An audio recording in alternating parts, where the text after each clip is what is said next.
they said that you should discuss biochemical mechanisms that are involved in the synthesis of prostaglandins in the body. Okay, biochemical mechanisms involved in the synthesis of prostaglandins in the body. So it's just for you to talk about the pathway of the production of prostaglandins. Okay, so as a way of introduction, you should acknowledge that prostaglandin is produced from arachidonic acid. Arachidonic acid is usually found in cell membrane. When it's released, it has to go through a pathway for it to become prostaglandin H2. Prostaglandin H2 can actually become different types of prostaglandins. So a lot of enzymes mediate that pathway. So enzymes like phospholipase A2, Cyclooxygenase enzyme 1, Cyclooxygenase enzyme 2, then prostaglandin synthase. So what's the step-by-step biochemical mechanisms for this? First of all, arachidonic acid has to be released. Okay, so it's a polyunsaturated acid. It's usually found in cell membranes. Then the enzyme involved in the release of the arachidonic acid from the cell membrane is the phospholipase A2. So it cleaves arachidonic acid from the phospholipid bilayer. So this will trigger, okay, it's different things will trigger the release of the arachidonic acid, like mechanical stress, cytokines, hormones.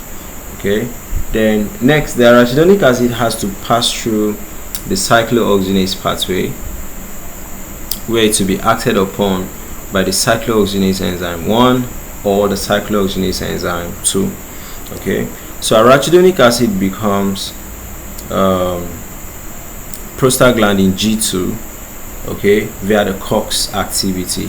Prostaglandin G2 becomes prostaglandin H2.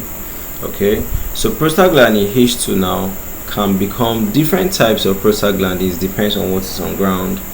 It can become prostaglandin D2, it can become prostaglandin E2, it can become prostaglandin F2 alpha, it can become prostaglandin I2. Now, for the various things that will actually convert that prostaglandin H2 to these different subtypes of prostaglandins, I actually listed them here.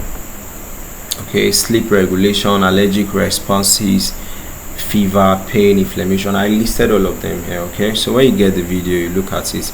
They can also become thrombosin A2. Okay, if there is need for platelet aggregation and vasoconstriction.